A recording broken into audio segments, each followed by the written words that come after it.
Hello. Let's have a conversation about end time prophecy. The book of Daniel, okay, specifically Daniel 2 and Daniel 7 are about end time prophecy. And of course, Revelations, the book of Revelations is mostly about end time prophecy. Okay. The one that correlates probably the most with Daniel 2 and Daniel 7, especially Daniel 7, is Revelations 13. And also Revelation 17 adds more insight to Revelations 13. So Revelation 17 gives us a little bit more insight into Revelations 13.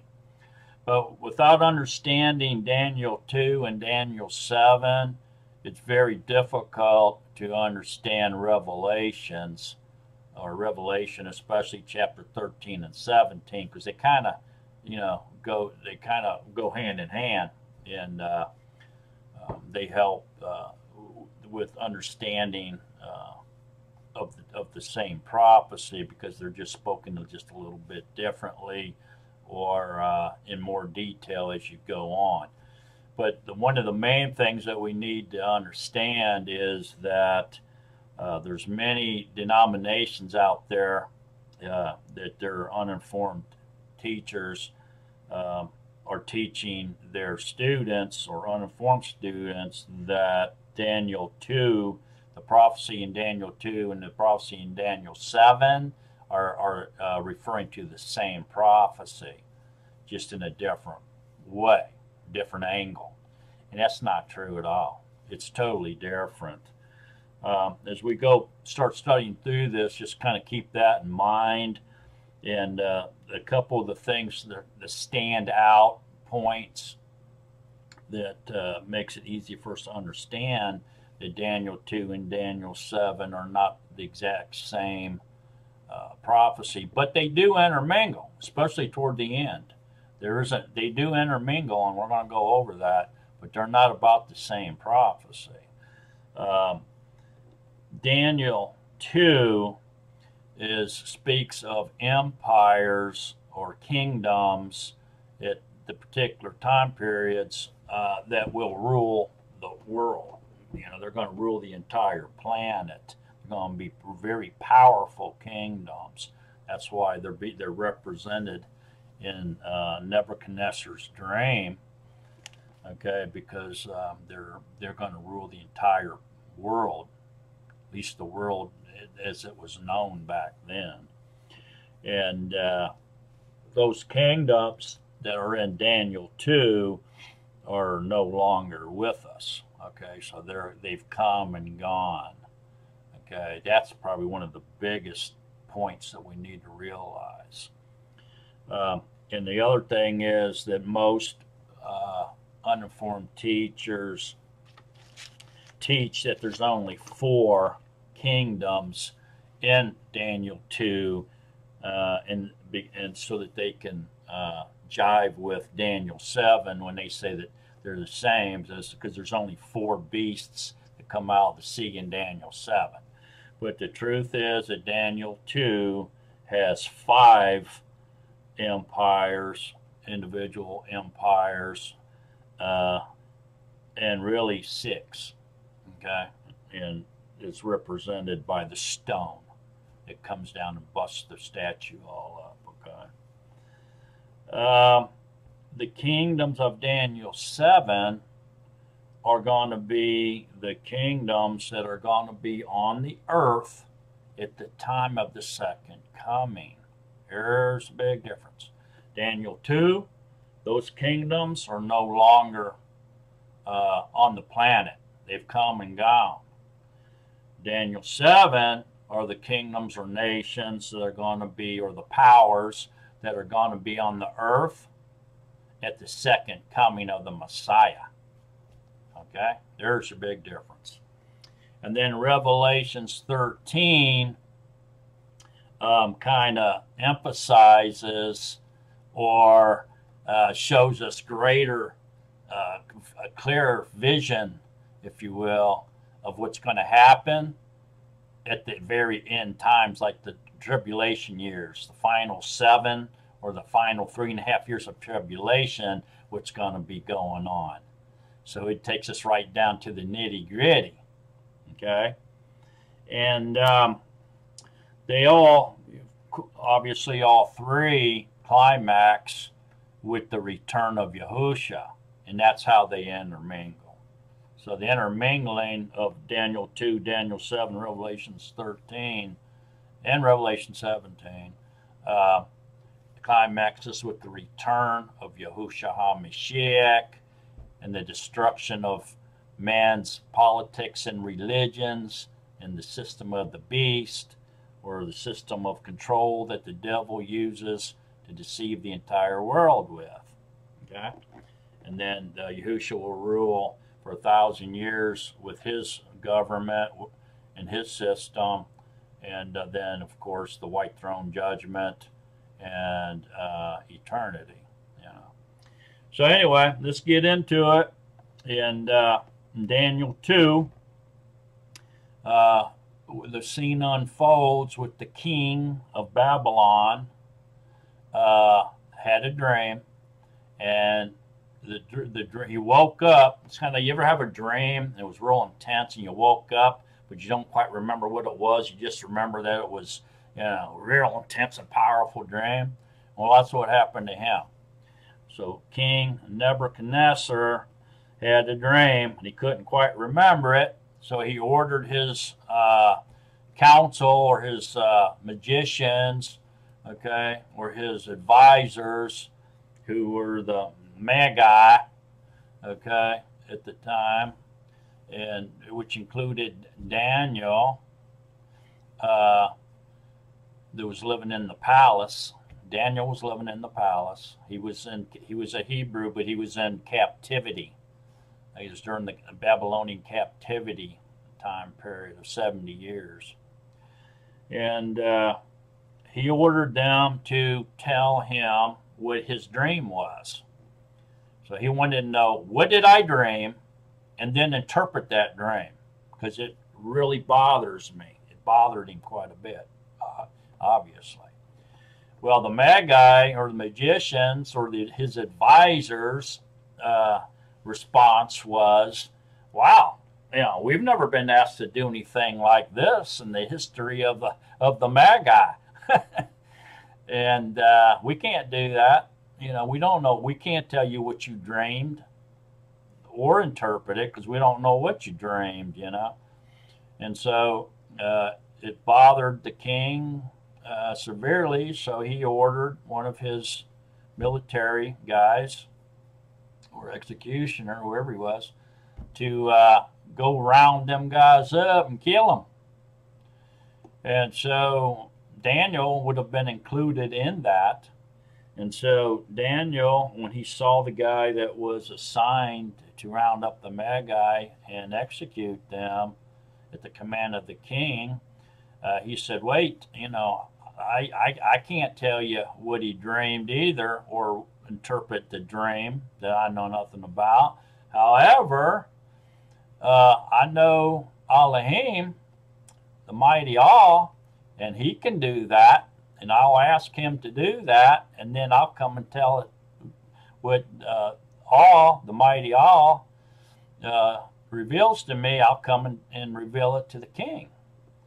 And so that's what happened. And we'll pick that up in Daniel 2 and talk about the dream. And then we'll go to Daniel 7 and compare it and try to figure out what Daniel 7's all about. And then we'll go into Revelations, and we'll read that, and we'll try to figure out what that's all about. And then at the end, we'll look a little bit at Revelation 17, because it kind of goes in here as well and gives us just a little clearer insight into the nitty-gritty of it all, if you will. And then we'll recap back here on this board. And I don't know if you can read that chicken scratch up there, but I'll go through it, and you don't really have to be able to read it, just listen as I go, and go along with me, listen as I go through it and as we recap. Okay? Very important stuff. This is going to show us, are we in the end times? Are we actually in the end time era right now? Are we living in the end time era? Are we close to the millennium reign? Are we close to the tribulation years? Are we in the final 7? You know, the final 3.5 of birth pains leading up to the final 3.5 years of tribulation and the return of Yahushua. And these are very important prophecies that should reveal that to us if we're able to interpret them properly. So let's go ahead and study these prophecies together and see what we come up with at the end, okay? So let's start, pick up in Daniel 2, where he's the sovereign Daniel has revealed to the sovereign that his dream is about the latter days. Okay. Daniel answered before the sovereign and said, the secret which the sovereign is asking, the wise ones, the magi, the astrologers, the magicians, and the diviners are unable to show it to the sovereign. See, it's impossible for them to do it, that's what he's saying. But there is all in the Shemayim who reveals secrets, and he has made known to sovereign Nebuchadnezzar what is to be in the latter days. See, so he said on him, so this is he gave you a vision of the latter days. That's what you dreamed about. Your dream and visions of your head upon your bed were these. As for you, sovereign, on the bed your thoughts came up, what is going to take place after this? And he who reveals secrets has made known to you what shall be. As for me, the secret has not been shown to me, because I have more wisdom than anyone living, but for our sakes who make known the interpretation to the sovereign, and that you should know the thoughts of your heart. So they're going to show him the future. It's about the future and the latter days. Your sovereign were looking on and saw a great image. The great image in its shining excellence was standing before you, and its form was awesome. The image's head was of fine gold, its chest and arms of silver, its belly and thighs of bronze, some say brass with that, its legs of iron, its feet partly of iron and partly of clay. That's real important, partly of iron and partly of clay. You were looking on until a stone was cut out without hands, and it smote the image on its feet of iron and clay and broke them in pieces. That's going to be the final kingdom of the world is going to get broken into pieces. That's the coming of Yahushua right there. Then the iron, the clay, the bronze, the silver, and the gold were crushed together and became like chaff from the summer threshing floors. They're all going to be destroyed. And the wind took them away, that no trace of them was found. And the stone that smote the image became a great mountain and filled all the earth. That means that stone's government rules the entire world after it destroys all the other ones. This is the dream and its interpretation we declare before the sovereign. You, sovereign, are a sovereign of sovereigns, for the Allah of the Shemayim has given you a reign, power, and strength, and preciousness. And wherever the children of men dwell, or the beasts of the field, and the birds of the Shemayim, he has given them into your hand, and has made you ruler over them all. You are a head of gold. See, so his kingdom rules the world. That's a big point. And after you rises up another reign lower than yours, and another third reign of bronze that rules over all the earth. See, all the earth. These are the massive kingdoms here that rules the whole earth. We're going to find out the ones in Daniel 7 does not rule the whole world. Okay. And the fourth reign is as strong as iron, because iron crushes and shatters all. So like iron that breaks in pieces, it crushes and breaks all these.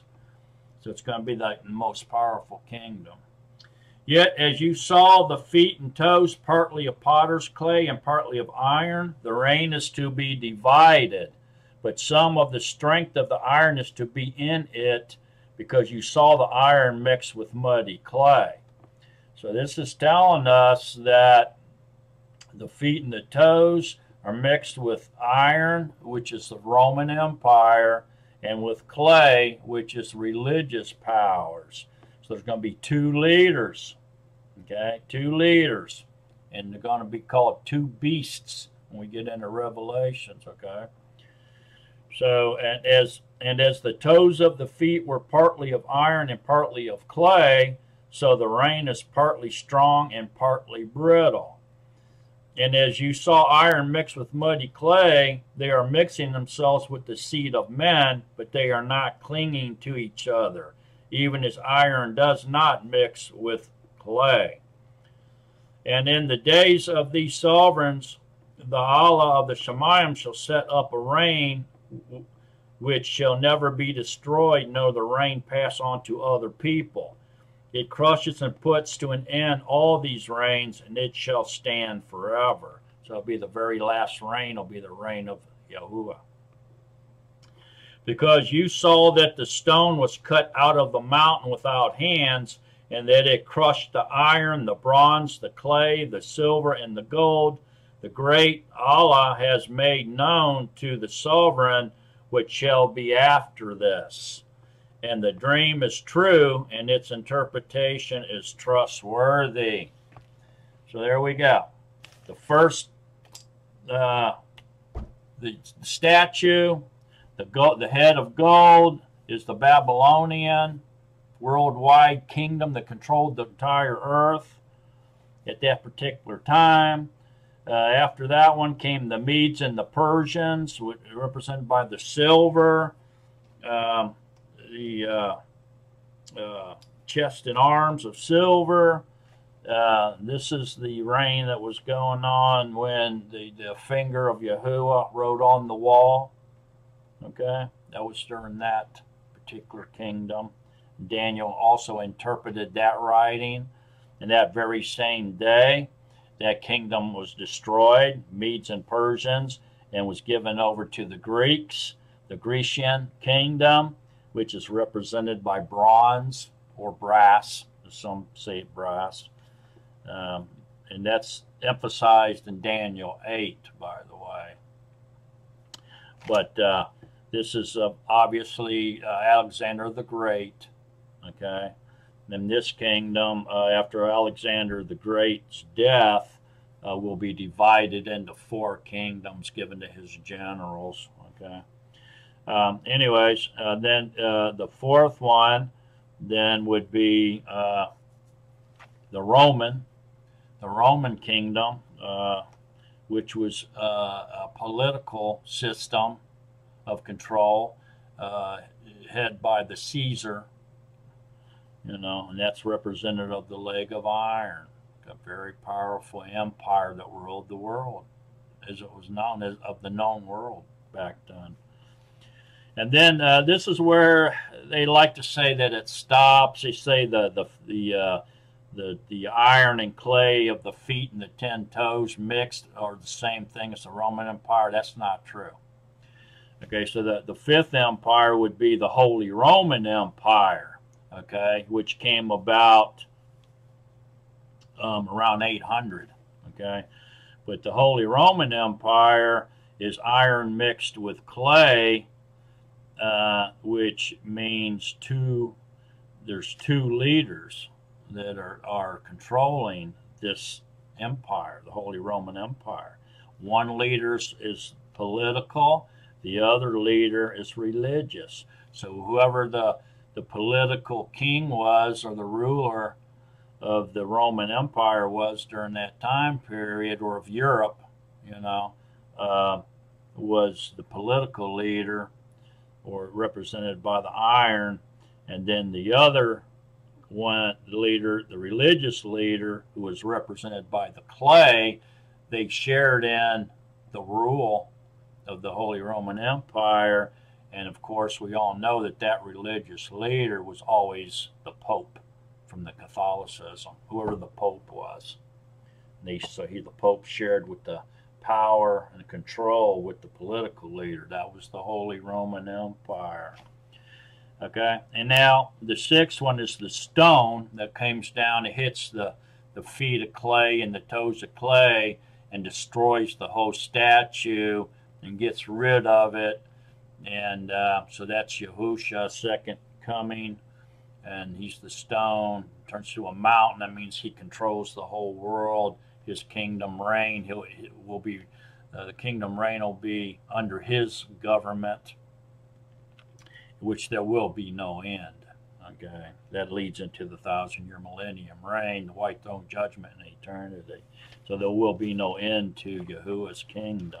So the stone represents the second coming of Yahushua, or the kingdom reign of Yahuwah. All right, so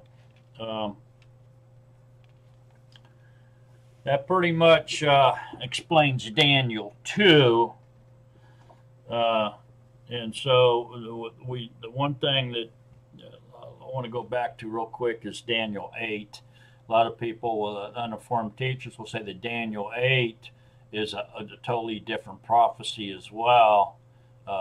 Different than, they say Daniel 2 and Daniel 7 are the same, and Daniel 8 is different. That's not true. They're all, Daniel 2 and Daniel 7 are different prophecies. The 10 horns and the 10 toes of Daniel 2 and the 10 horns of Daniel 7 are the same. And that's how those prophecies intermingle. The rest of it's not. They're different. And but Daniel 8, where it speaks of the 2-horn ram, that is representing the Media-Persia kingdom, or the Medes and the Persians, the silver part of the statue, okay? And the 1-horned goat represents the Grecian, or brass or the bronze part of the statue, which is Alexander the Great, is who ruled that. And the reason that is depicting that is because when Daniel interpreted the writing on the wall, when Yahuwah wrote with his finger on the wall, that very same day, that very same night, is when the Medes and the Persians came in and defeated the Babylonian Empire and took over control of the world. And that's what Daniel 8 is explaining. So it's not a different prophecy. It's just prophesying the takeover of the silver kingdom taking over the gold kingdom, okay, or the Medes and Persians taking over the Babylonians, and now they got control. Their kingdom has come into fruition and have taken over the world. Okay, that's what that Daniel 8 is all about. So let's go into Daniel 7 now and get a look at it. Now, Daniel 7 is represented as a dream as well, but instead of a statue, this is Daniel's dream now. He's not interpreting, this is his dream of 4 great beasts. Okay, 4. So let's go to Daniel 7. In the first year of Belshazzar, sovereign of Babel, Daniel had a dream and visions of his head on his bed. Then he wrote down the dream, giving a summary of the matters. Daniel spoke and said, I was looking in my vision by night and saw the 4 winds of the Shemayim stirring up the great sea. Now, the sea, or waters, in prophecy, is referring to the population of the world, all the people that make up the population of the world. It's the great sea, the great population, the sea of people, or even waters also represent that. Fields does too, but we're not going to get into that. That's a different parable altogether. But so the sea or the waters are people of the world, all the people together. So, and four great beasts came up from the sea, or out of the world, different from one another. So they were different. They weren't the same. They were individually separated beasts. They weren't united by any way. They were individual. Okay, so they were different from one another. So they looked different and they were set apart, okay, separate from each other. The first was like a lion and had eagle's wings. I was looking until its wings were plucked off, and it was lifted up from the earth and made to stand on 2 feet like a man, and it was given a man's heart. Now, the first beast of the lion with the eagle's wings is representing the United Kingdom, or England, and the eagle's wings is the United States. The United States came out of England, okay? And that's what this prophecy is telling us. This is showing the birth of the United States, or the American Revolution, or the signing of the Constitution of the United States.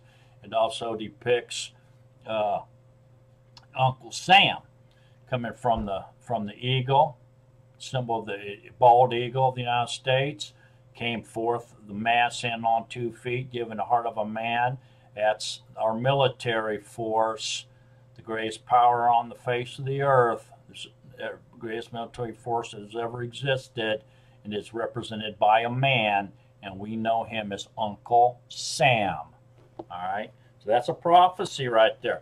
Now, this first beast is not separating the lion from the eagle. It's the first beasts together. So the United States, or the United Kingdom, and the United States is together the first beast. But it describes the wings being plucked out and given an image of a man and a man's heart. So it's explaining that although this first beast is together, represented as one beast, they've separated. The United States got its independence.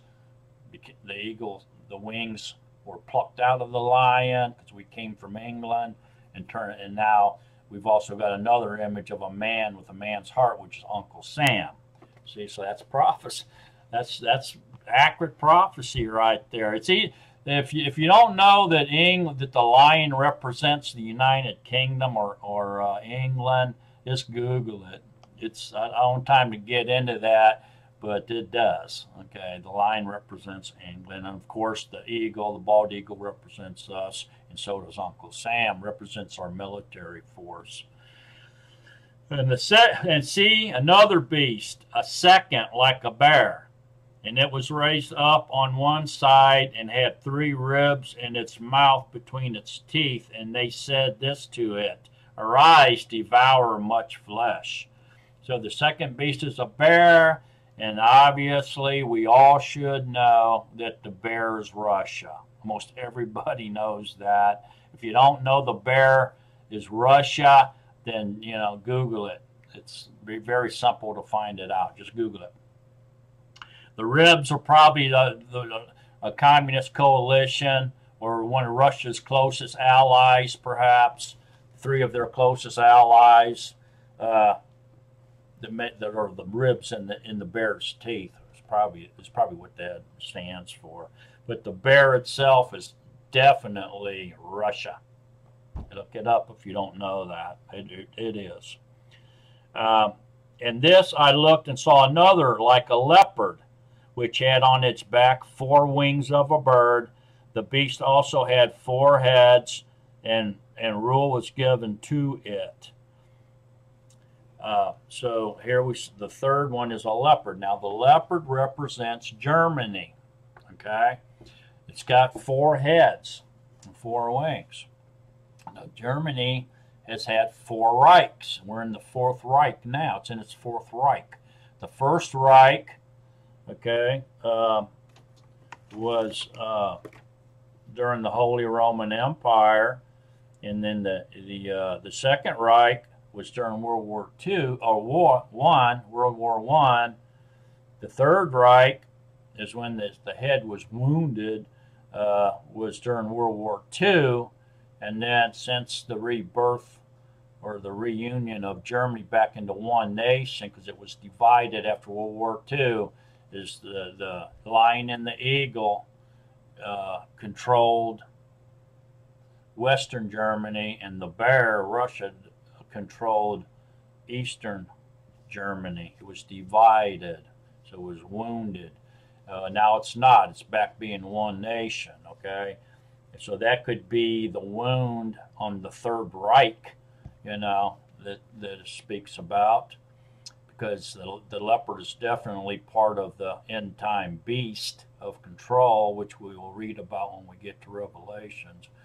But it could also be that the wound to the beast that we're going to learn about in Revelations could be the destroying or destruction of the Holy Roman Empire too, which was in 1806, as most people see it or understand it to be.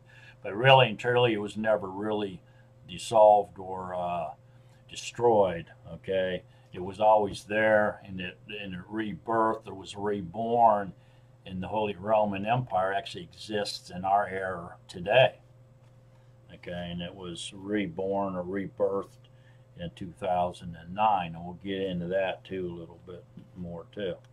But the Third Reich, Reich means realm or empire. So the Third Reich would mean third realm or third empire. This alludes to the conceit of the German people. The German people boast that they were the successors, they're successors to the earlier Holy Roman Empire, which was from 800 to 1806. It lasted about 1,000 years. And the Second Reich during World War I was from like 1817 to 1918. And then the Third Reich would be World War II, when it was lost, divided, wounded. Nobody thought Germany would ever come back to be a worldly power after that, but they did. They tore down the Berlin Wall that separated the city of Berlin. It was laid in the Eastern Germany, and they gave back the entire nation back to Germany. Germany has become a powerhouse ever since. The Fourth Reich is very involved in the European Union, or the reborn Holy Roman Empire right now. Okay. The European Union flies a flag it's called under the flag of Mary. Okay, and what the deal is on that? So the rebirth of the Holy Roman Empire is like I said, it happened in 2009, November 3rd, 2009, and they now have money. They have their headquarters, which is in Brussels.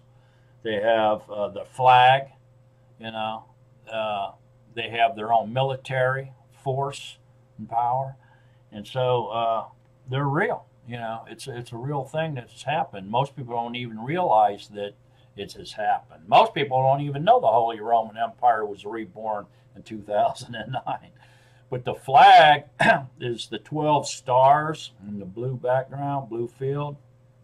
Is found on their money. It's on their license plates. It's on their flag. It's outside of their headquarters in Brussels. Okay? And what it is the man that designed the flag for the reborn Holy Roman Empire, or the European Union, or Europa, described the flag and why he designed it the way he did. And people are saying, well, how come you only put 12 stars on there? There's 27 members right now. And he said, well, it wasn't about that. It was about the prophecy of Mother Mary in Revelations 12. And so the prophecy in Revelations 12 of the Virgin in the sky with the 12 stars around her head, giving birth to the Messiah, he says is the is represents the reign of Mother Mary, and so the 12 stars around her head represents that their flag is under Mary. You know, they're under the flag. They're flying under the flag of Mary, or ruling under the flag of Mary. And that's what those 12 stars represent, is her crown. The 12 stars that make up the crown of the Virgin Mary is prophesied in Revelations 12.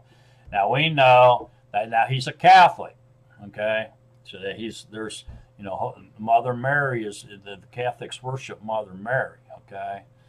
And so we know, the Nazarene know that sign that was given in the Shemayim in Revelations 12 is in fact Mary, or actually better yet, Israel, this nation of Israel, giving birth to the Messiah, the descendant of King David, to rule forever off the throne of King David forever. And the crown of 12 stars around her head represents the 12 tribes of Israel. Okay, but anyways, that's what that's all about. And let's go on. And after this I looked in the night vision and saw a fourth beast, fearsome and burly, exceedingly strong, and it had great iron teeth. That means it had a military power. It devoured and crushed and trampled down the rest with its feet. And it was different from all the beasts that were before it, and it had 10 horns. See, 10 horns in Daniel 2 was 10 toes. I was thinking about the horns, then saw another horn, a little one, coming up among them, and 3 of the first horns were plucked out by the roots before it. And see, eyes like the eyes of a man were in this horn, and a mouth speaking great works. I was looking until thrones were set up, and the Ancient of Days was seated. So the fourth beast is fearsome and burly and exceedingly strong. It's a coalition of 10 nations. Okay, and the 10 horns represents 10 kingdoms, 10 kings, 10 nations. Okay, out of the 10 comes another little horn with the eyes of a man. He uproots 3. So now there's only 7 horns, okay? Because that one horn takes over 3. We don't know who the 3 nations are, okay? But we know that the 10 horns represents the Holy Roman Empire, or the European Union, okay? So the little horn that comes up with the eyes and speaks mouth with great words is obviously the anti-Messiah. So the anti-Messiah is going to be coming out of the fourth beast with the 10 horns.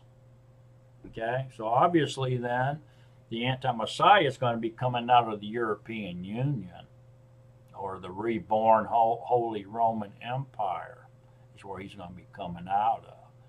Okay, out of the kingdom that is iron mixed with clay. They're saying that's going to be the last kingdom on the earth during the tribulation period before the return of the Messiah. It's going to be the kingdom mixed with iron and clay, which is the reborn Holy Roman Empire. That's where the anti-Messiah is going to come from. He's not going to be a Muslim. Okay, he may be a Muslim, but he ain't coming out of the Middle East. He's coming out of the European Union, out of the Holy Roman Empire. More than likely, he won't be a Catholic, I would say. But hey, who knows? And then I was looking until thrones were set up and the Ancient of Days were seated. This is just like the stone. In Daniel 2, that 6th kingdom, the stone is the kingdom of Yahuwah, the return of Yahusha. It destroys all the other kingdoms. Same thing here. Ancient of Days was seated. This is showing that the all the other kingdoms of men, the political and religious systems of man will be totally destroyed, and the anti-Messiah is going to be totally destroyed, thrown into the lake of fire, and the return of Yahusha, and then we're going to have the reign of Yahuwah, forever, really. It's never, his kingdom will never cease, but that's bringing in the 1,000-year millennium reign, okay, after he comes back. He goes on and says, his robe was white as snow, and the hair of his head was like clean wool. His throne was flames of fire, its wheels burning fire. A stream of fire was flowing and coming forth from his presence, and 1,000,000 served him, and 10,000 times 10,000 stood before him. The judge was seated, and the books were open. There's Judgment Day. I was looking then because of the sound of the great words which the horn was speaking. That's the anti-Messiah. I was looking until the beast was slain, and its body destroyed and given to the burning fire. Okay, so the Messiah is heading for the lake of fire. And the rest of the beasts had their rule taken away. The other three beasts up there, the lion, the bear, and the leopard, had their rule taken away, so they weren't, nobody was listening to them anymore. Their governmental system was destroyed, but a lengthening of life was given to them. So apparently the nations will remain, but they won't have any power. They'll be under the government of Yahusha for a season and a time. I was looking in the night vision and saw one like the Son of Man coming with the clouds of the Shemayim, that's Yahusha. And he came to the Ancient of Days, and they brought him near before him, and to him was given rulership and preciousness and a reign, that all people, nations, and languages should serve him. His rule is an everlasting rule which shall not pass away, and his reign that which shall not be destroyed.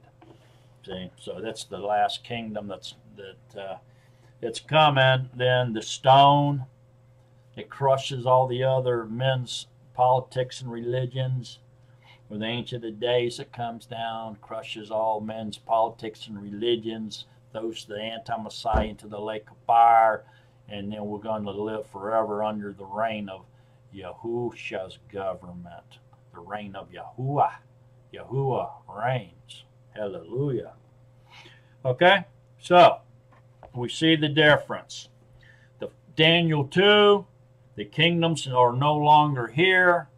They're gone, with the exception of the reborn Holy Roman Empire, the mixing of the iron and the clay with two leaders or two beasts, which are politics and religion, that controls that kingdom. Daniel 2 were empires that controlled the existing world that was known to them.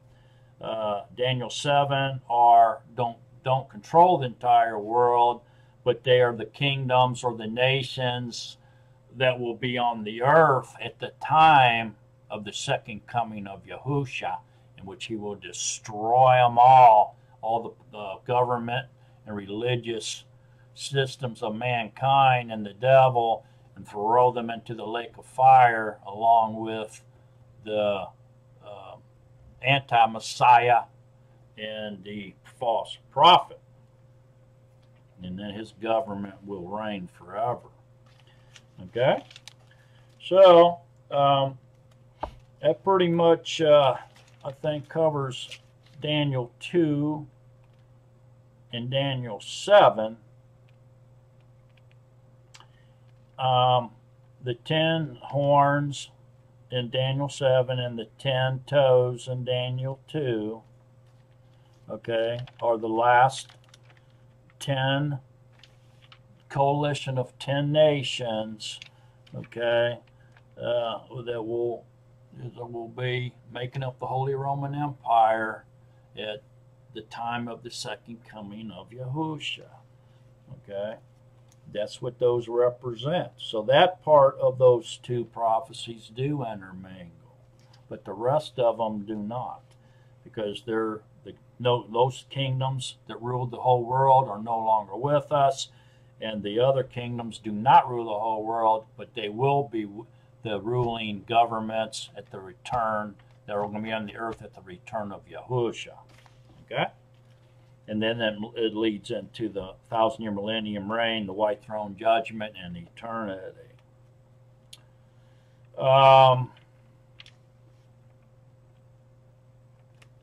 Let's go ahead and go into Revelations 13 now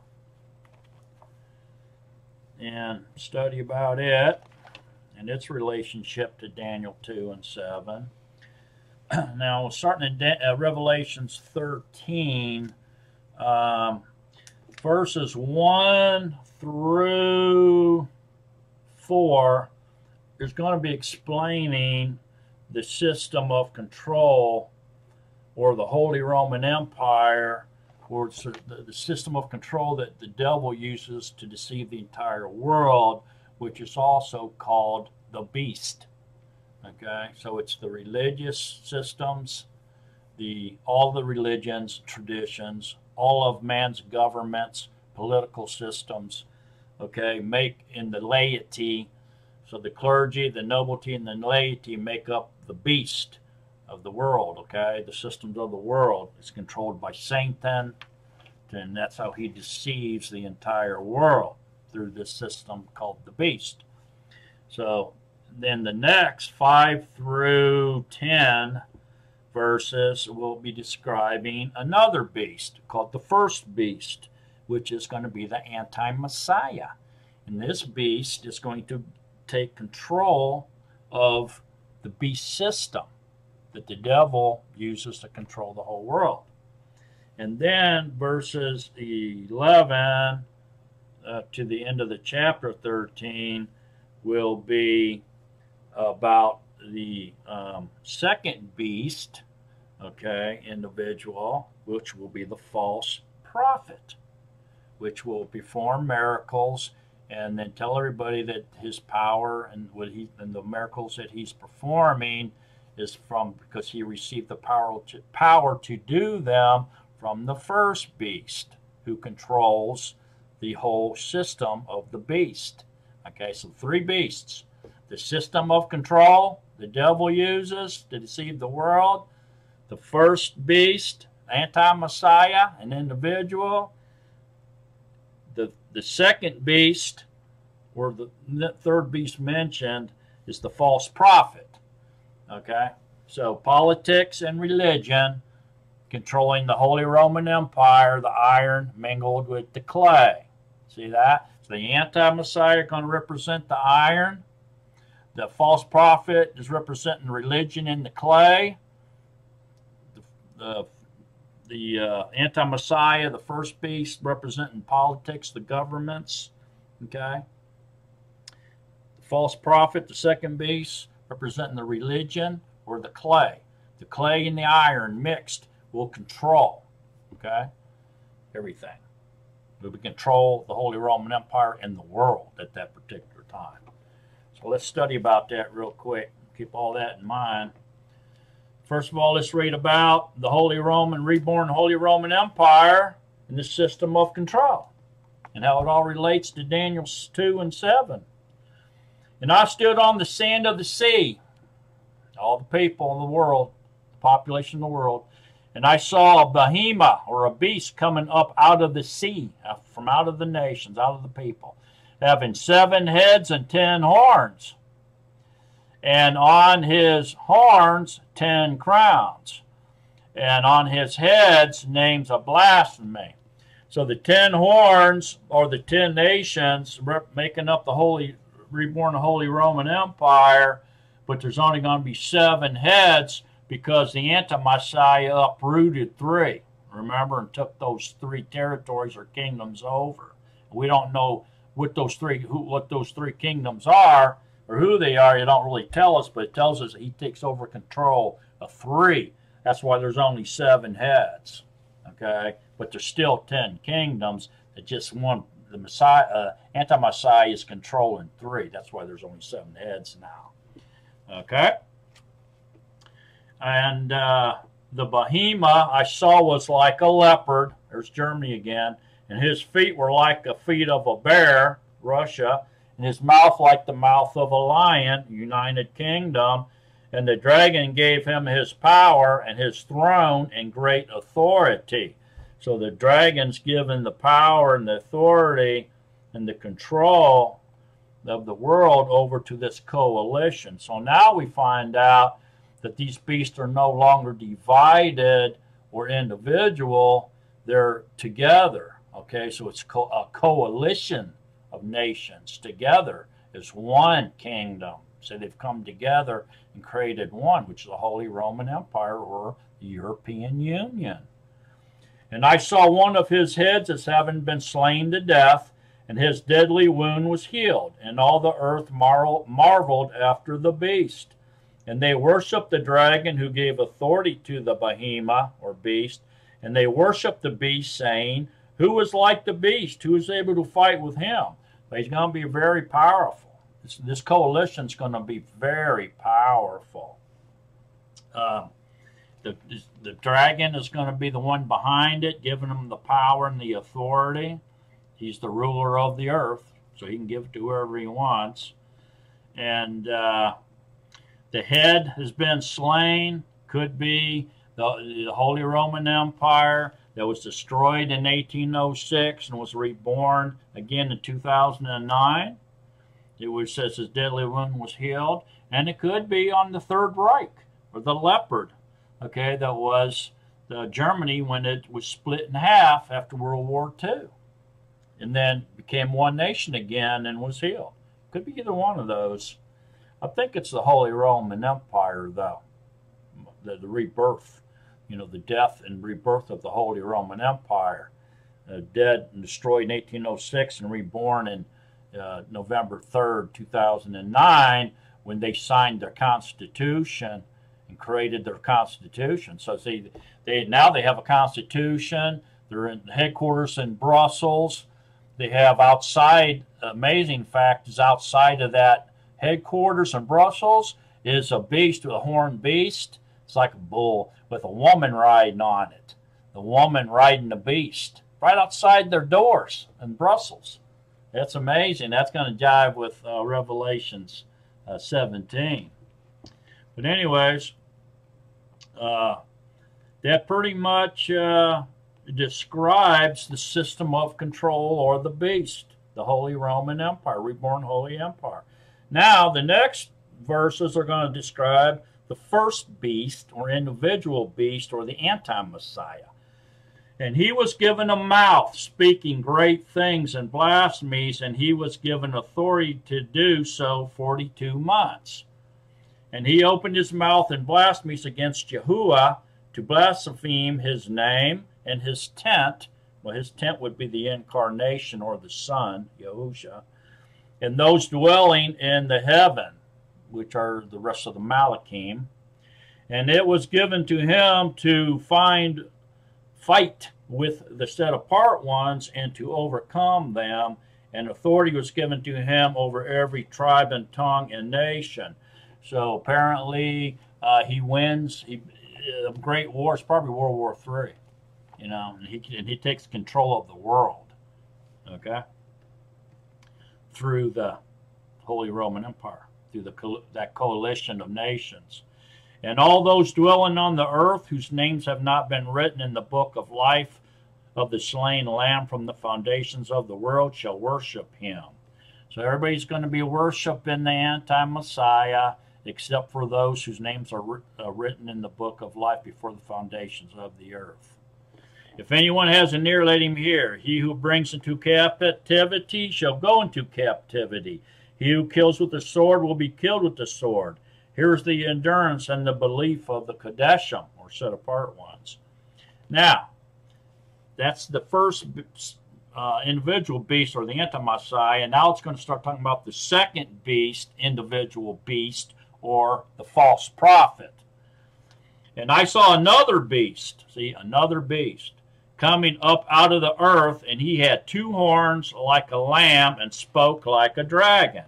Now, I think this false prophet, when it says he had two horns like a lamb, is because he's going to be religious, you know, like Yahushua's the lamb. So he's going to be like a religious, holy person, okay? But those two horns, I believe, is Christianity and Islam.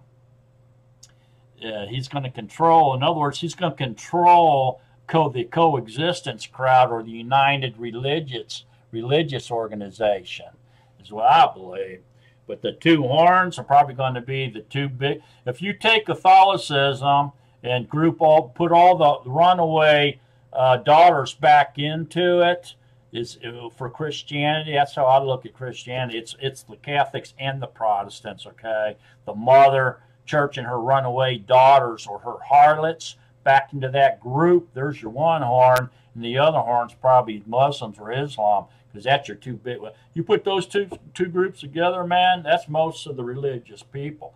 But the whole united religious organization will be controlled by him. You know, the coexistence crowd.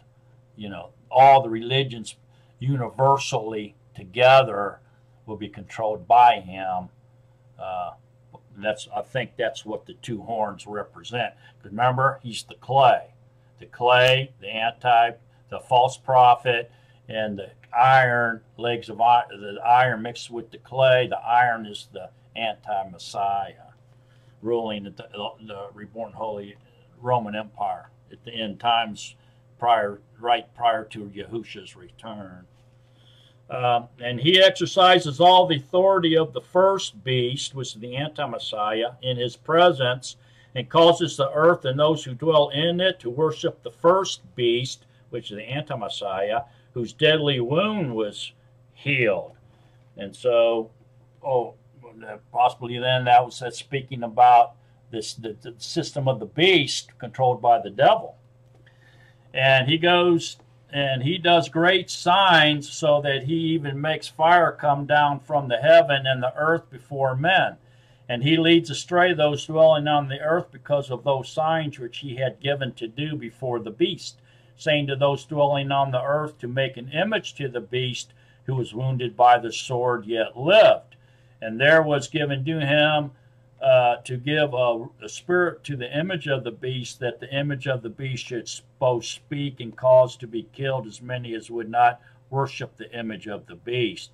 And he causes all, both great, small and great, and rich and poor, and free and slave, to be given a mark upon their right hand or upon their foreheads, and that no one should be able to buy or sell except he that has the mark or the name of the beast or the number of his name. Here is the wisdom. He who has understanding, let him calculate the number of the beast, for it is the number of a man, and his number is 666. So that's going to be the anti-Messiah. You're going to be worshiping the anti-Messiah. The false prophet is going to cause miracles and signs to come down from the Shemayim and give all the credit to the first beast, the anti-Messiah. See, so there you go. The first beast, the big overall picture, is the leader of the clergy, which is the false prophet, the leader of the governments or the politics, the anti-Messiah, the people, the sea, or the people of the world, controlled by the system of the beast or system of control, is Satan, the devil, how he's going to control the whole world and his political and religious system at the end, just prior to the return of Yahushua HaMashiach. So hopefully you see how all that fits together. And I think we can obviously see how Daniel 2, Daniel 7, and Revelations 13 all fits together and points to the return of the Mashiach, Yahushua. So thank you for watching, and remember to stay in love with Yahushua HaMashiach. So long, beloved of Yahuwah.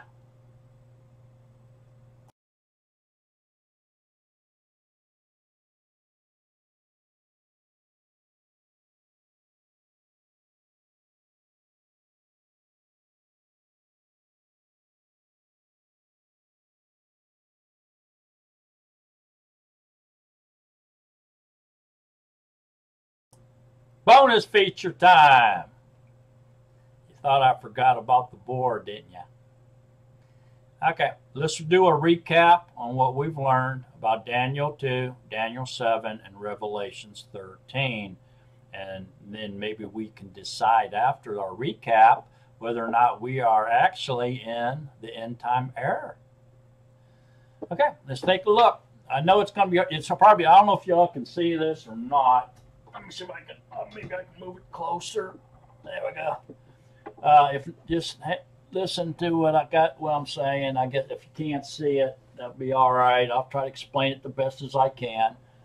But let's go to Daniel 2. Daniel 2 was the statue from the dream of King Nebuchadnezzar. And it was the dream, what he dreamed, and the interpretation was given to Daniel by Yahuwah. Okay, these are 4 kingdoms that ruled the world, or was going to rule the entire planet, the entire world as it was known at that time. Okay, so they ruled the world alone, by themselves. And there are no more. These 4 kingdoms do not exist. They do not rule the world any longer. Okay, they're gone. So the first is Babylonian rule kingdom, and it's represented by the head of gold on the statue. The second one is the Medes or Media and the Persians, and it's represented by the breast, arm, and arms of silver on the statue. The third kingdom would be the Greek kingdom, or Greece, the Grecian kingdom, which was Alexander the Great, and it was the belly and the thighs of the statue, and it is represented by bronze or brass. In some translations have brass. The fourth kingdom is Roman kingdom, which is represented by the legs of iron. Now, this was a political system of control mostly through Caesar. Okay. 5. Now, this is where most people say the 4 and 5 are the same, but they're mistaken on that. 5 is the Holy Roman Empire, okay, that came about around 800. Okay, and it ruled to 1806. It's represented by iron mixed with clay, which are the 10 feet and the 10 toes. The 10 toes and the 10 horns in Daniel 7 are the same thing. Okay, 10 nations or 10 kings that are representing the Holy Roman Empire. All right. Now, the Roman Empire was ruled by Caesar. Okay. The Holy Roman Empire was always ruled by a political leader and a religious leader, by 2 people. There's the iron mixed with the clay. The iron representing the political leader, the clay representing the religious leader. Okay, there's the difference. So the iron is represented in the Holy Roman Empire. See, legs of iron, iron. Okay, that's showing the political power. And then mixed with clay is when the religious power, which is always represented by the Pope, whoever the Pope was, had the reign of the religion, okay, and that they shared with the political leader, the religious leader and the political leader shared power together to make up the Holy Roman Empire. Okay. Now, this ceased to be present in 1806. So it was destroyed in 1806. But really, it wasn't totally destroyed. It never was totally destroyed. Okay, it was the obvious rule was destroyed. The secret or hidden rule was not. Okay, so this kingdom will be present with the return of Yahusha, but it will have to be reborn, and it's the full power of that system will be prevalent or exposed in the tribulation years, maybe the last 7 or just prior to the tribulation years. It'll be exposed. Yeah, we have no doubt that they're controlling the world again. And then the 6th kingdom in the Daniel 2 was the kingdom reign of Yahuwah. It was represented by the stone which came down and struck the feet and the 10 toes of iron mixed with clay, toppled the statue, broke it all up, destroyed it forever and ever, was blown away, never to be seen or heard of again. That's Yahusha's second coming. Yahusha's reign, governmental reign, will take over forever and ever and will never cease or never be destroyed. It'll last for eternity. So the stone destroys all mankind's political and religious systems, never to return. So we'll never be controlled by man again, or the devil or anybody. Will all be controlled and be under the reign of Yahushua HaMashiach forever and ever. Amen. Okay, so that's Daniel 2. These kingdoms are no more. They're not with us anymore, other than the Holy Roman Empire. And that's the only thing, that and the return of Yahusha is the only thing that intermingles with Daniel 7. The rest of this does not. Okay, so in Daniel 7, there's 4 beasts. It's not a statue anymore. It's 4 beasts. Okay? And the 4 beasts come out of the sea, which means the world, the population of people, the population of the world. That's the sea. So the 4 beasts come from out of the nations, and they're represented by number 1. And by the way, these systems here, in Daniel 7, the 4 beasts that come out of the sea are the 4 beasts or nations or kingdoms that will be present during the return of Yahusha. So they'll be on the earth and working and controlling the nations at the time of the second coming of Yahusha. So that's a big difference. They're going to be here. These have to be present at the time of the return of Yahusha. Daniel 2 stuff does not. It's gone. Okay, their days are gone. Okay, so these here have to be on the planet and in control at the time of Yahusha's return. So let's see if they are.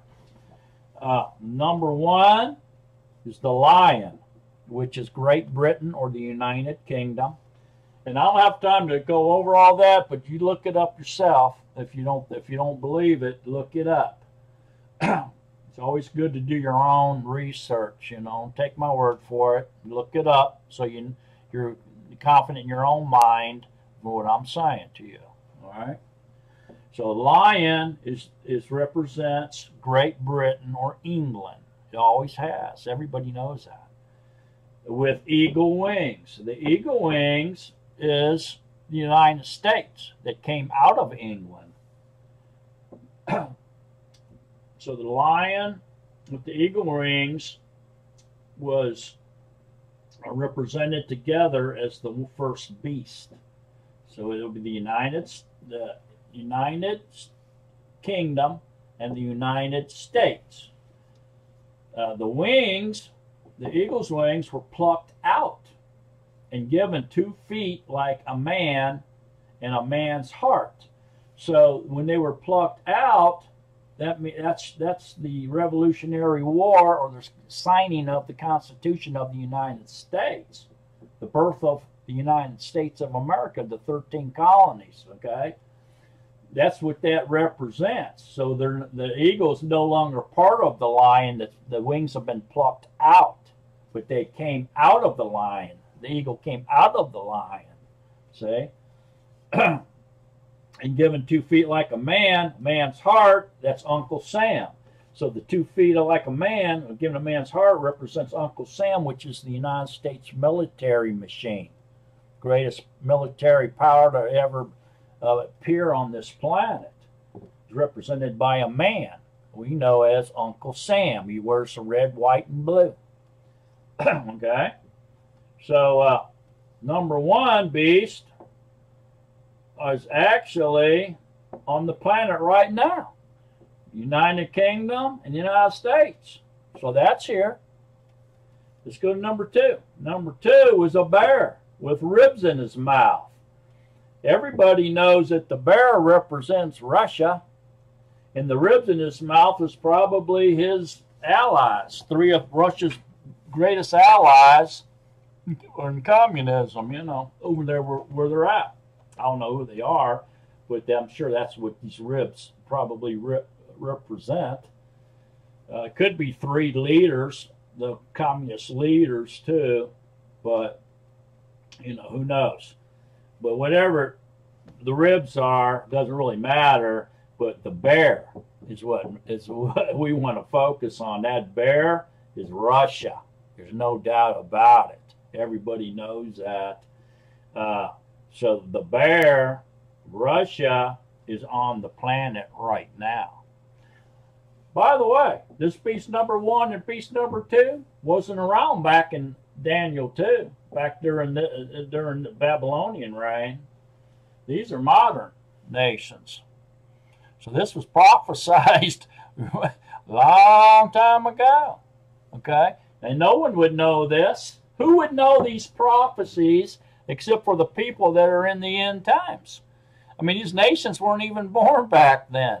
So, hey, you know, we're the only ones that could understand this prophecy because they actually exist in our era. Let's go on to number 3.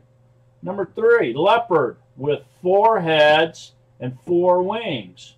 Okay, so the leopard is Germany. Everybody knows that the leopard represents Germany. All nations have their own animals that represent them. They have their flags, their animals, their birds, their flowers, their trees that represents their country. Okay, every country does. Their flags represents their country. So the leopard is well known to represent Germany. Okay, they have the leopard tanks in their military. All right, but you can easily Google up and find out that the leopards represents Germany. The 4 heads are the 4 Reichs. The First Reich, the Second Reich, the Third Reich, which was wounded to death. Nobody ever thought Germany would come back and be any type of power again because, after all, Germany, you know, started the First War and the Second World War. I mean, they were responsible for a lot of problems. And so nobody thought that, oh, well, we'll just separate them. The lion and the eagle will take control of the western half, and the bear will take control of the eastern half, and they'll never be able to start another world war again. Well, guess what? They're now one nation again, and very powerful nation, I might add. They have very powerful tanks called leopards, and they also have a very powerful military, and they're a very powerful force and presence in the European Union, or the reborn Holy Roman Empire. Germany's right in there, buddy, that leopard. So there you go. That's Germany with the 4 heads, the 4 Reichs. 4 wings, I don't really know what that means. I did at one time, but I can't quite remember. But it may maybe have something to do with the their allies as well. Their 4 closest allies, maybe, you know, around there in the European Union too. No, who knows? Don't really matter. What matters is the leopard represents Germany, and so it's present with us today in our era. That's what's important. So, the lion, the eagle, the bear, the leopard are all here with us today. They are present on this planet right now. All right. The 4th beast come out of the sea, or out of the sea of people of the world, was a fearsome beast, and it had 10 horns. Okay, so the fearsome beast with 10 horns is the reborn Holy Roman Empire. Out of these 10 horns and these 10 toes represent the Holy Roman Empire, and the kings, the nations, a coalition of nations that's going to control the Holy Roman Empire. Okay? 7 of these rulers will be left. 3 will be uprooted. And the anti-Messiah will come into this system, this kingdom, and he will take over 3 of the territories, in which will make it, there'll still be 10 horns, but only 7 rulers, because the anti-Messiah is going to take over control of 3 of them. Okay? So there you go. That's your 7 heads, because the anti-Messiah is going to take over 3, and the 10 horns or kingdoms will remain. All right? And then comes the kingdom of Yahuwah, or the Ancient of Days. Okay? And so, again, the stone that destroyed the statue and took over dominance of the earth with his government and his reign, Yahuwah. Ancient of Days, same thing. He's going to destroy all these political systems and religious systems. He's going to throw the anti-Messiah into the lake of fire, destroy all the political and religious systems of the man, and rule forever and ever. Ancient of Days is Yahuwah and Yahusha. Yahusha and Yahuwah are the same. My Father and I are one. Yahuwah is one. So that brings us over here to Revelations 13. So Revelations 13 and Daniel 7, about the same thing. There's 4 beasts that come out of the sea or out of the world, you know, the sea of people. But the difference is these 4 beasts in Daniel 7 are separated. And over here, the 4 beasts are united or melted together, making up one beast. Okay, so this is no longer individuals, an alliance. These have become the same kingdom. Okay, so Revelations 13, the beast is united. They both come from the sea, from out of the people of the world, but these are united here. This is a united or melted together beast. Reborn home in this beast, okay, is going to be the reborn Holy Roman Empire. Okay, so Revelations 13 is going to get down into the nitty-gritty for us. Okay, it's going to really show us what's going on during the tribulation years, what's going to be happening here. The first beast Okay, and this was John. Now here's John's vision, or Alizar, or Yehukanan, whatever you want to say. But in Revelations 13, the first beast coming up from the sea had 7 heads and 10 horns and 10 crowns, and had blasphemy written all over the horns. I do believe. Let's see. I think that's what it says. Well, the blasphemies are on the heads, maybe. Let's go there and see real quick. Revelations 13. If you want to go to it, says that the coming up out there with blasphemies against. He opened his mouth and said things, and he was given a mouth speaking things and blasphemies. See, where is that? Oh, here it is.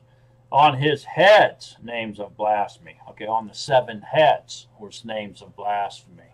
Okay, on his heads.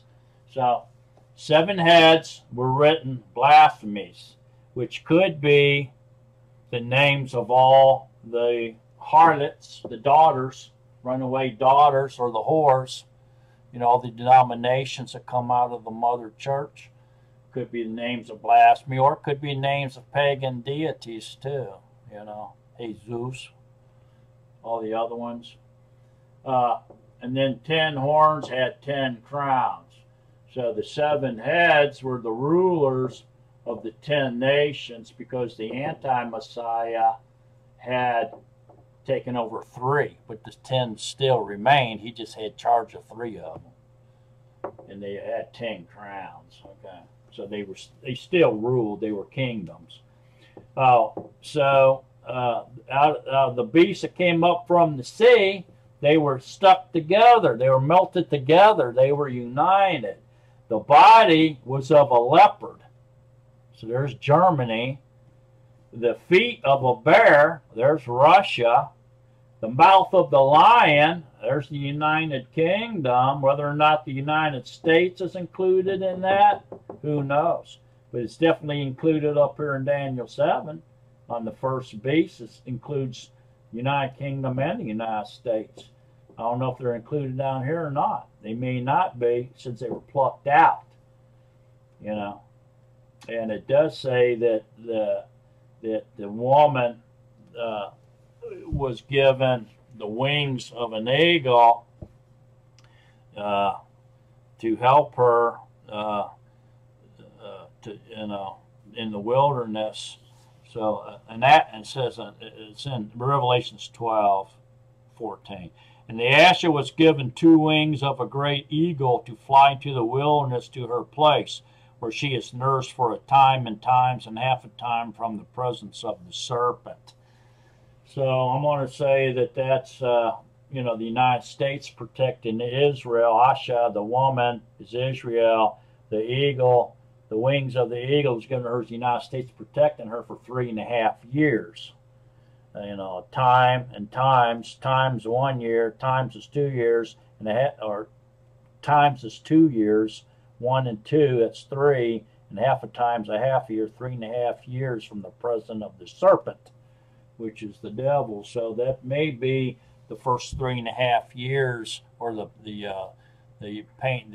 birth pains, that Israel will be protected from America, which is what's happening right now in a way. And then after that comes the 3.5 years of tribulation. So there's really only 3.5 years of tribulation, but there's 3.5 years of birth pains, and that may be the 3.5 years that's being described here in Revelations 12. Could be. But anyways, the mouth of a lion, and then so this beast that came from the sea, it's a coalition of nations that have become one kingdom. They went together and became one kingdom, or the Holy Roman Empire. Okay, and So they're a great alliance, and they're led. This is going to be led by the anti-Messiah. Okay, all the authority, the power and authority of to the anti-Messiah and this beast that came out of this coalition of nations, the Holy Roman Empire, is going to be given power and authority from the dragon, from the devil. Okay, so this is the big beast here. Okay, the second beast is an individual, and the second beast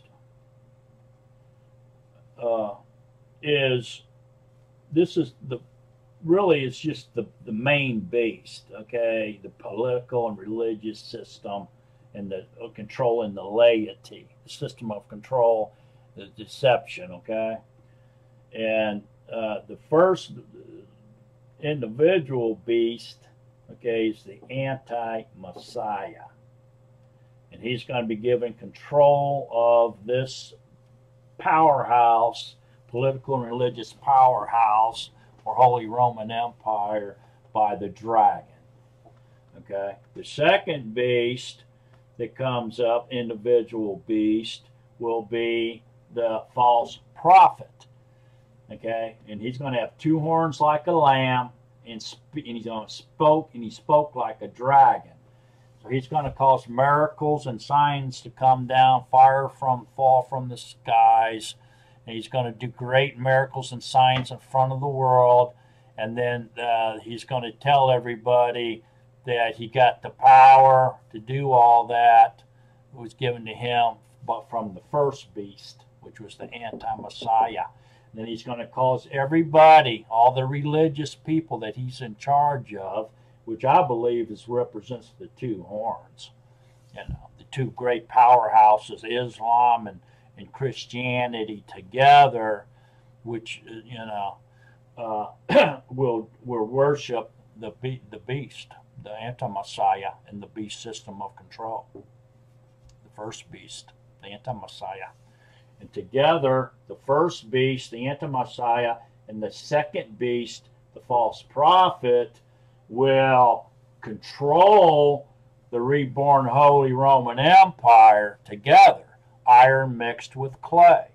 There's going to be two leaders or two beasts that control the system of the beast, the system of the devil. See that? So then afterwards, after the tribulation years, will become the rock or the stone that destroyed the statue, or the Ancient of Days, which came in Daniel 7 and destroyed these kingdoms, will come here and is return of Yahusha. Okay, and he will do likewise in Revelations 13. He's going to destroy this beast of control, politics and religions, with teeth, which is a military might. So there's going to be a very strong military force behind this beast, because it's going to have iron teeth. That means a military force, very powerful military force. And he's going to destroy the politics and religion and the military force. He's going to destroy the first beast, the anti-Messiah, and the second beast, the false prophet, are going to be thrown into the lake of fire, along with the system of control, politics and religion, man's politics and religions, or governments and traditions, will be all destroyed in the lake of fire, along with the first beast, the anti-Messiah, and the second beast, the false prophet. Okay? So, after the return of the Yahusha, the first and second beast and the system of control, the behemoth, will be thrown into the lake of fire. And then the devil, or the dragon, will be bound up for 1,000 years. That's the 1,000-year millennium reign of Yahusha. And then afterwards, the dragon will be let loose. He will gather an army, and then they will march against and circle the camp of the set apart ones, and Yahuwah, well, he's not going to have nothing to do with that. He won't have any of that, and so he will bring fire down and destroy that army, and then he would take that devil and throw him into the lake of fire, where the first beast, the Anamosai, and the second beast, the false prophet, are, and that's it.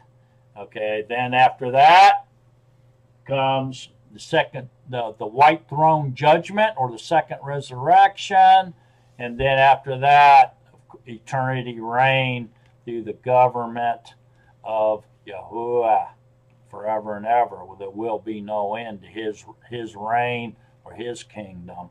It will last for eternity thereof, thereupon that particular time onward. So that pretty much wraps that up.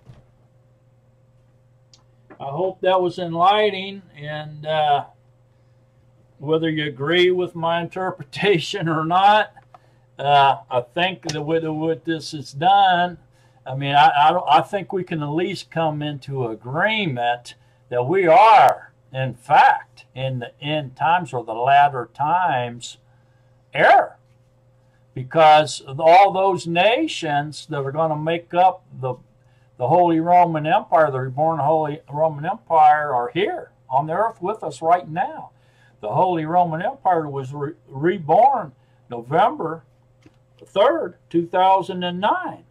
You can look that all up and read about it yourself. Look up the European Union or Europa headquarters in Brussels. Look at the woman riding the beast on the statue outside their headquarters there. Look at their flag with the 12 circled stars on it, flying the flag under Mary, the flag of under Mary, you know, for the Catholics.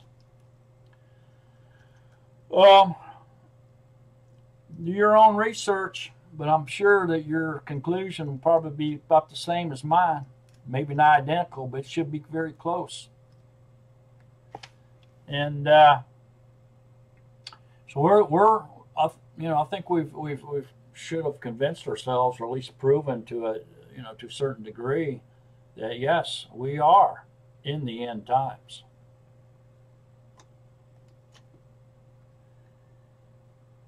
When World War III hits, that's going to be the finals, really the straw that really points to us being in the end times. Especially if 1/3 of mankind's killed, which is prophesied to happen, we will know then for sure, that we're heading into the tribulation years, okay? Or we're in them.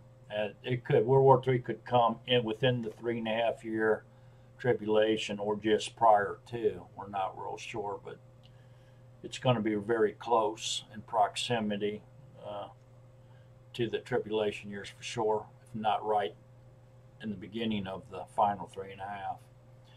So anyways, I hope that helps. I love scriptural prophecy. It's one of my favorite things about Scripture, is the prophecy therein. And I hope that this all helped you all as much as it did me. It was a great lesson. Thank you for watching. So long, beloved of Yahuwah. So long, Nazarene.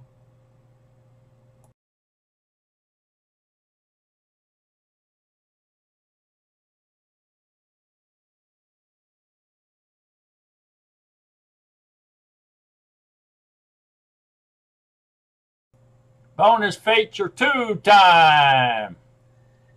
We can't end this lesson without talking about Revelation 17. Revelation 17 kind of clarifies everything. It puts it all together and reveals everything in a little bit more clear detail, if you will. Once we understand Daniel 2, Daniel 7, and Revelations 13, then we should be able to clearly and plainly understand Revelation 17 now. Okay? So let's look at Revelation 17 here, and then we'll wrap up this lesson, Bible prophecy, end time prophecy lesson. As Revelation 17 says, and one of the 7 messengers who had the 7 bowls came and spoke with me, saying to me, Come, I shall show you the judgment of the great whore sitting on many waters, with whom the sovereigns of the earth committed whoring, and the inhabitants of the earth were made drunk with the wine of her whoring. That's idolatry. And he carried me away in the spirit into the wilderness, and I saw a woman sitting on a scarlet behemoth, covered with names of blasphemy, having 7 heads and 10 horns. So this is the same as the beast in Revelations 13, 7 heads filled with blasphemies and 10 horns. Okay? So it's talking about the same beast, right? And the woman was dressed in purple and scarlet and adorned with gold and precious stones and pearls, holding in her hand a gold cup filled with abominations and the filthiness of her whoring. And upon her forehead a name written, a secret, Babel the Great, the mother of the whores and of the abominations of the earth. So the woman is sitting on this beast now. So that's different. First of all, we had the beast up there, right? Now all of a sudden there's a woman sitting on the beast. So this is revealing something a little bit deeper to us, giving us a little bit more insight. So the woman dressed in purple and scarlet and adorned with gold is none other than Catholicism. If you look at the leaders in the Vatican when they're assembled and they're putting on their show, you don't see nothing but purple and scarlet everywhere and gold. You know, they drink out of all those gold utensils, especially when they do communion. Very rich, powerful religion, Catholicism. But they absolutely dress in purple and scarlet and adorn themselves with gold. And they drink out of gold chalices or gold cups filled with abominations and the filthiness of her whoring. It's probably the dogmas of their religious belief, their traditions, their names of their other mighty ones, you know, their idolatry, all their statues and everything they do. It's probably what's in the cup. Not to mention the blasphemies, the different names of the idols and mythologies that they worship, and the stars and the astrology and all that stuff. So Babel the Great, that's where it all comes from, originates in Babel with Nimrod and his mother and their son Tammuz. No, he married his mother and they had a kid named Tammuz. It's all comes from Babel, all this paganism and idolatry and evil. So the mother of the whores is obviously a Catholic Church, and the whores are the Protestant churches. And the abominations of the earth are all the traditions, religions, idols, holidays, all that are abominations. All the false doctrine of men, false doctrine of demons, you know, coming out of the religion, making up religions. That's all part of the abominations of the earth. Okay. Also the obelisks, the columns, the domes, the statues, the crosses, you know, candles, the bells, all that, you holy water, all that stuff's an abomination to Yahuwah.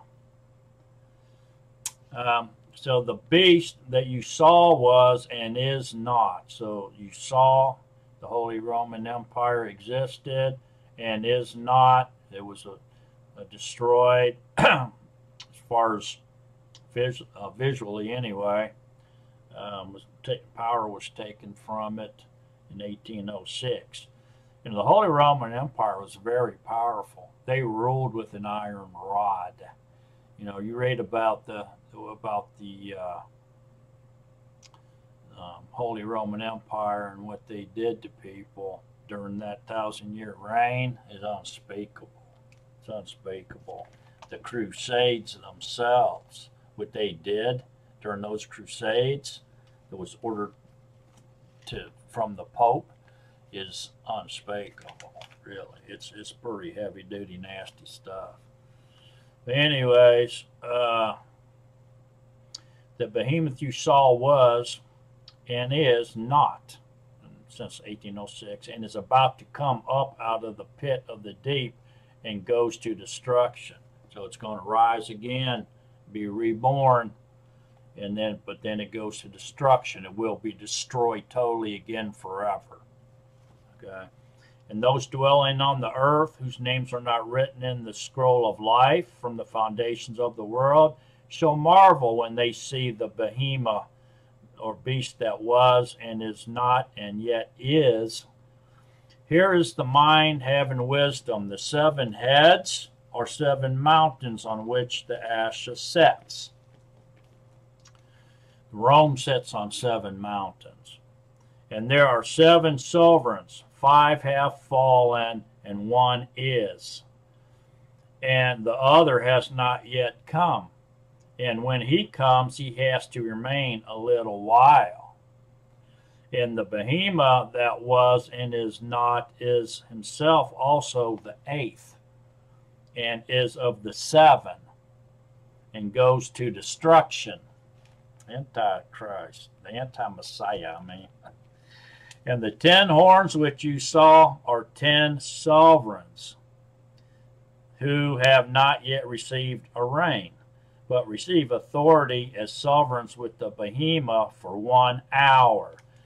Now, this 1 hour, this is all describing the same things we just went over in Revelations 13. If you read both carefully and compare them and take notes, you can kind of put it all together and see that that's exactly what it's talking about. But where it says this 1 hour, will receive authority as sovereigns with the behemoth of the beast for 1 hour, is very interesting, because 1 hour can mean literally 1 hour in man's 24-hour period, in man's reality.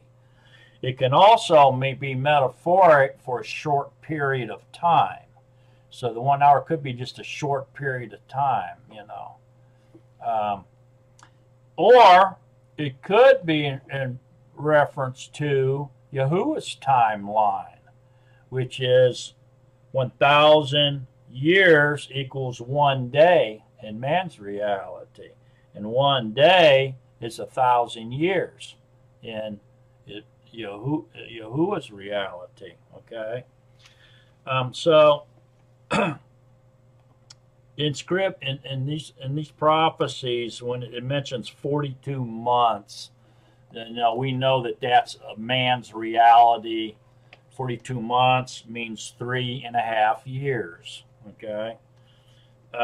Also, time is a year. Times is 2 years, and half a time would be 6 months or half a year. So time times and half a time is 3.5 years in man's reality, right? So that's what, 1,260 days. So the point I'm trying to get to here is where it says with the beast for 1 hour. If that's actually speaking of Yahuwah's reality, 1,000 years equals 1 day, and 1 day equals 1,000 years in Yahuwah's reality, One of his days is 1,000 years long, in other words. You take that 1,000 years and you divide it by 24 hours in a day, comes out to 42 months. So 1 hour could mean 42 months, which is 3.5 years of the tribulation years. So this could be saying that the receive authority as sovereigns with the beast for 3.5 years, for the 3.5 years of tribulation years. But here's a very interesting concept I came up with on this math, is that if you take if you do the 1,000 divided by the 24 hours in one day, the 1,000 years, it actually comes up to 41.66 months. Okay, so if you take the 41 months and the 6.66, which would be roughly 2/3, that would equal approximately 10 days. So that 1 hour would be just shy of 3.5 years by 10 days. 10 days short. And the days of all between Yom Trumpets, the Day of Trumpets, and Yom Kippur, or the Day of Atonement, is 10 days long. So the days of all are 10 days, and this 1 hour, according to Yahuwah's reality, is 10 days short of 3.5 years. Isn't that interesting? I find it quite be intriguing and quite ironic myself. It may not mean anything, but the math's there. It's kind of mind-blowing, really. But anyways, then goes on and says, they have one mind, and they give their power and authority to the beast. So there we again, the beast in Revelations 13 is united. It's a united beast. They've become one kingdom, and they're ruled by the anti-Messiah. Okay, and actually the false prophet too, because the iron mingled with the clay. So you have two beasts or two leaders controlling the united beast in Revelations 13. And here that's what it's talking about. They have one mind. See? And so they're in sync. And you shall give their power and authority to the beast. They shall fight with the Lamb, that's Yahusha, and the Lamb shall overcome them. The stone that breaks the statue and the Ancient of Days. Okay? Daniel 2 and Daniel 7. Shall overcome them, for he is master of masters and sovereign of sovereigns. And those with him are called and chosen and trustworthy. And he said to me, the waters which you saw where the whore sits are peoples and throngs and nations and tongues. See? So the waters or the seas in these prophecies are referencing people, throngs, nations, and tongues. So the population of the planet, okay? And the 10 horns which you saw on the behemoth, on the beast, these shall hate the whore, and lay her waste and naked, and eat her flesh, and burn her with fire. For Yahuwah did give it into their hearts to do his mind, to be one of one mind, and to give the reign to the beast, until the words of Yahuwah shall be accomplished. And the woman whom you saw is that great city, having sovereignty over the sovereigns of the Arets. So that's telling me that the woman riding the beast is going to be the false prophet, and he's going to come out of the purple and the scarlet, so he's going to be a Catholic Pope. He's going to be the Pope. That's pretty much what that's telling you. The woman riding the beast, the clay that's mingled with the iron, is going to be the Pope coming out of Catholicism. He's going to control the coexistence crowd or the United Religions of organization that's connected to the United Nations. Okay, which he's probably going to also suck in there and take control of as well, I'm sure. You know, he's going to get control of the world. It's told us that. So the beast is going to be one mind, a kingdom, 10 kingdoms that have come together, is operating as one mind. The Holy Roman Empire, it's going to be controlled by two leaders or two beasts, which are going to be the anti-Messiah and the false prophet. And the false prophet's going to come out of the purple and the scarlet and the gold, sitting on the 7 hills out of the city of Rome. It's a city. And the Asha is going to be the Catholicism or the Pope that's right in the base. It's going to be ruling with the anti. It's going to be controlling the Holy Roman Empire, the reborn Holy Roman Empire at the end times during the tribulation period, just prior to the return of Yahusha. So that about wraps it all up, folks. I think we've proven without a shadow of a doubt that we're in the end times, because everything exists except for that, exactly what that 10 kingdom, one-minded kingdom is, and who the anti-Messiah is and the false prophet. Everything else is here. The leopard, the bear, the eagle, the lion.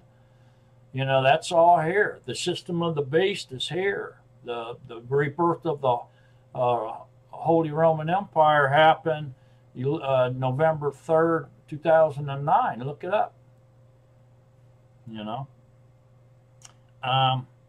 Everything's here.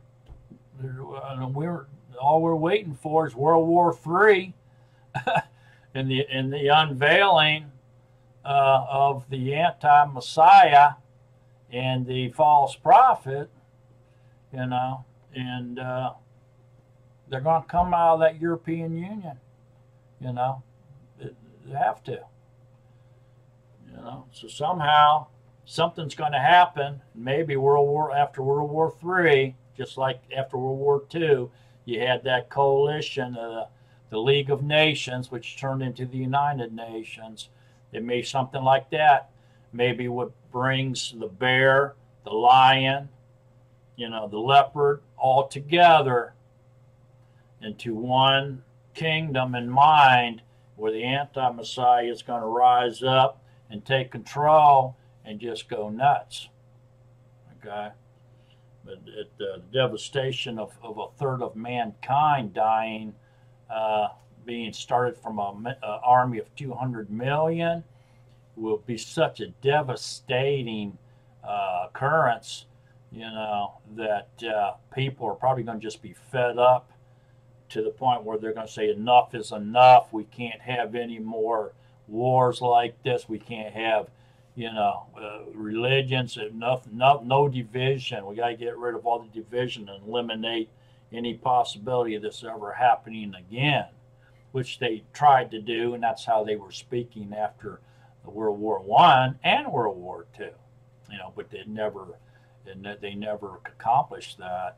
So that's probably what's going to usher in the coalition of those nations and create the 10 horns or 10 kingdoms, and then the Antichrist will come up Route 3, take control, and lead us into the 3.5 years of tribulation, and then the second coming of Yahushua will destroy it all.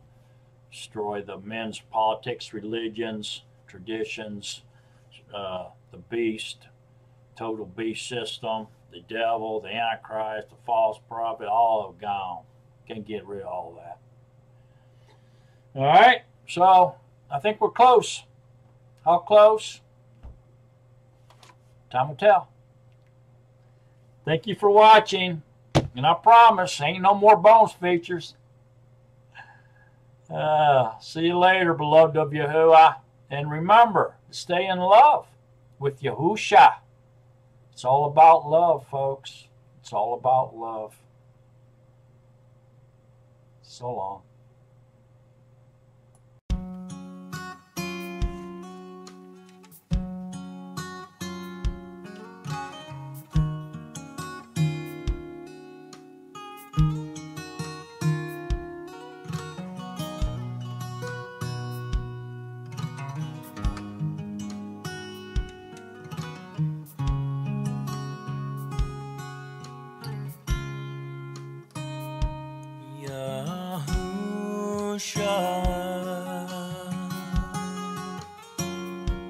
Living water,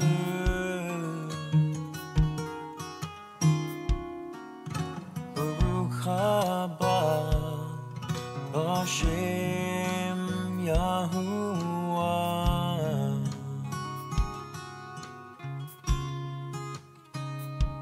Yahusha, living water,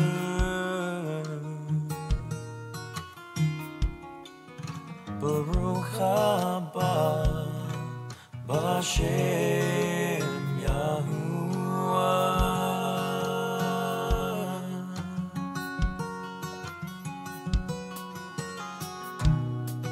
I sing out with praise to you. Your name is beautiful to me, my King. I sing out with praise to you. My heart desires to honor you, my Yah. I sing out with praise to you, Yahusha.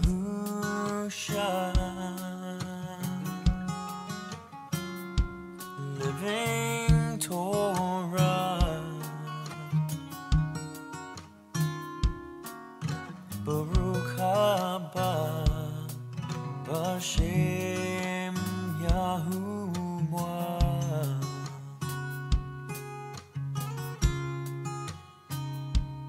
Yahusha, living Torah,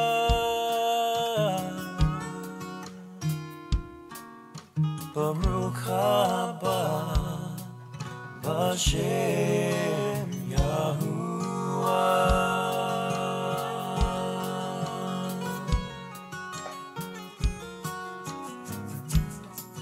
I sing out with praise to you. Your name is beautiful to me, my King. I sing out with praise to you. My heart desires to honor you, my Yah. I sing out with praise to you, Yahusha. Living Torah, Baruch haba b'Shem Yahuwah.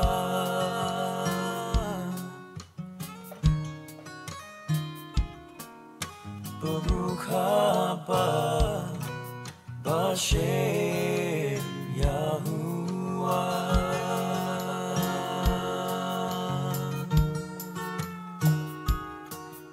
Baruch haba b'Shem Yahuwah.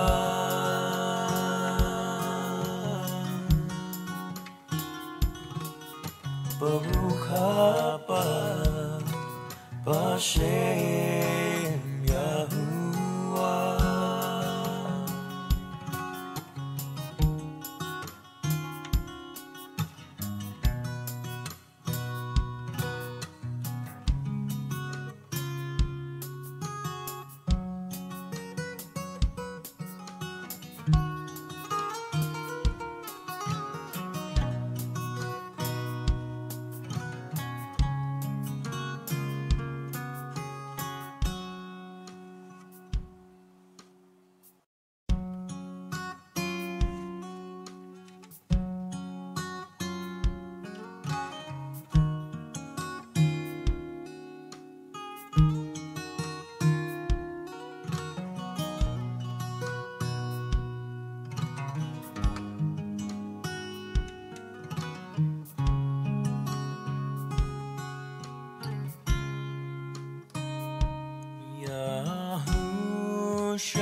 living water.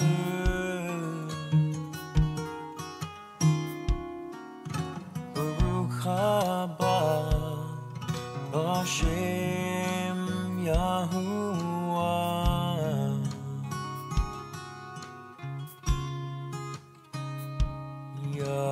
Yahusha, living water.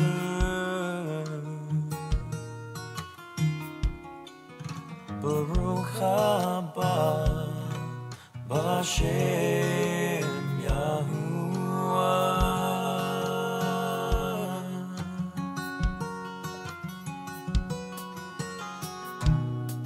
I sing out with praise to you. Your name is beautiful to me, my King. I sing out with praise to you. My heart desires to honor you, my God. I sing out with praise to you, Yahusha,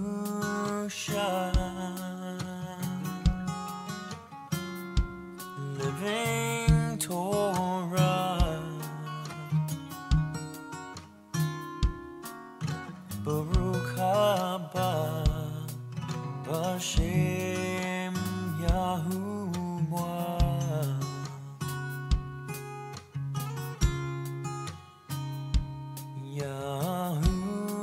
Yahusha, living Torah. Baruch haba b'Shem Yahuwah.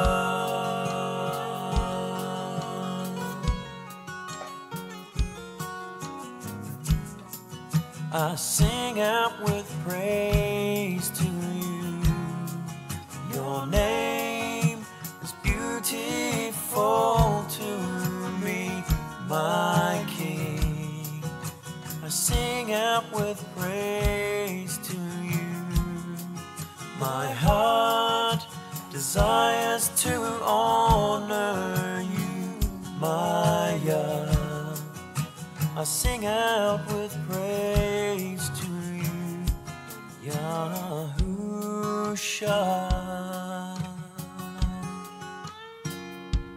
living Torah.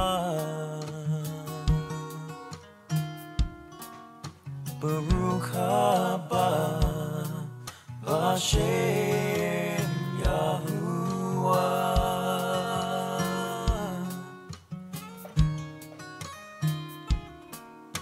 Baruch haba b'Shem